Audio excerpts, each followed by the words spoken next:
Hello കൂട്ടുകാരെ, ഞാൻ നിങ്ങളുടെ സ്വന്തം ആര്യ, സ്റ്റോറി ഓഫ് ഹൗസ് വൈഫിലെ ചാനലിലെ ആര്യക്കുട്ടി. അപ്പോൾ ഇന്നത്തെ വ്ളോഗ് എന്ന് പറഞ്ഞാൽ ഞങ്ങളുടെ ഒരു പിറന്നാൾ വ്ളോഗാണ്.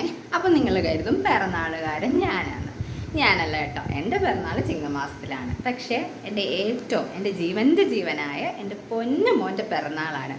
എൻ്റെ പൊന്നുമോൻ്റെ പിറന്നാൾ വരുന്നത് നവംബറിലൊക്കെയാണ്.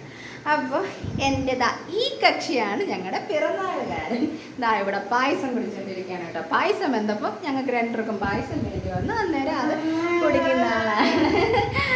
അപ്പോൾ പിറന്നാളുകാരൻ്റെ ഇന്നത്തെ ദിവസം ആരംഭിച്ചത് ഞങ്ങൾ രാവിലെ എണ്ണിട്ട് അമ്പലത്തിൽ പോയി ഞങ്ങളുടെ കുണ്ടമൺകടവ് ക്ഷേത്രത്തിൽ പോയി.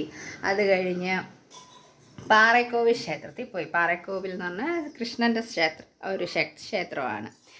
അപ്പോൾ രാവിലെ ഞാൻ ചേട്ടനോട് പറഞ്ഞു ലീവ് എടുക്കുക, നമുക്ക് ഇന്നത്തെ ദിവസം ഇങ്ങനെ അങ്ങ് കഴിയാമെന്ന്. അപ്പം ചേട്ടൻ പറഞ്ഞു ബർത്ത്ഡേ വരുമല്ലേടി, അപ്പം ബർത്ത്ഡേ എന്തായാലും ആഘോഷിക്കണ്ടേ, ചെറിയ രീതിയിലെങ്കിലും, വലുതായിട്ടൊന്നും അല്ല കേട്ടോ. അവൻ്റെ ഒന്നാമത്തെ ബർത്ത്ഡേ പോലും നമ്മൾ മിതമായ രീതിയിലാണ്. മിതമെന്ന് പറഞ്ഞു കഴിഞ്ഞാൽ നമ്മുടെ ആർഭാടങ്ങൾ മിതമാണ്. ഹോം ആൻഡ് ഏറ്റവും ബെസ്റ്റീസ് മാത്രം അങ്ങനെയായിരുന്നു. പിന്നെ നമ്മൾ കഴിക്കുന്നതിൻ്റെ ഒരു ഭാഗം നമ്മളൊരു ചാരിറ്റി ആയിട്ട് നമ്മൾ അങ്ങനെ എന്തെങ്കിലുമൊക്കെ ചെയ്യുമായിരുന്നു.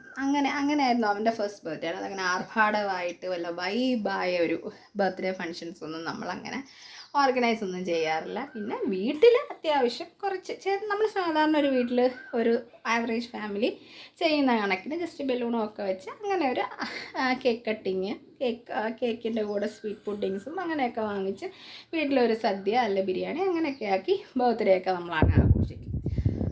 പിന്നെ നമ്മൾ പറഞ്ഞ പോലെ ഫസ്റ്റ് ബർത്ത്ഡേ ആണെങ്കിലും സെക്കൻഡ് ബർത്ത്ഡേ ആണെങ്കിലും ഒരു എമൗണ്ട് വിശക്കുന്ന വയറിന്, അതാണ് നമുക്ക് സന്തോഷം.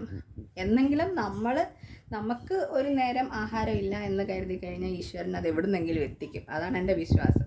നമ്മൾ ഒരാൾക്ക് കൊടുത്തിട്ടുണ്ടെങ്കിൽ നമ്മൾ തിരിച്ച് കിട്ടത്തില്ല എന്നുള്ള രീതിയിൽ നമ്മൾ ഒരാൾക്ക് കൊടുത്തില്ലെങ്കിൽ വിശക്കുന്ന വയറിന് അന്നം കൊടുത്തു കഴിഞ്ഞാൽ സർവേശ്വരൻ്റെ മുന്നിൽ അത് നമുക്ക് ഇല്ലായ്മ വരുമ്പോൾ അതുണ്ടാവും. അപ്പോൾ പറഞ്ഞ ടോപ്പിക്ക് മാറിപ്പോയി. പിറന്നാൾ ദിവസത്തെ കാര്യം രാവിലെ അതുകൊണ്ട് ചേട്ടന് പോകേണ്ടതുകൊണ്ട് ചേട്ടൻ 8:30 ഡ്യൂട്ടിക്ക് കയറണം.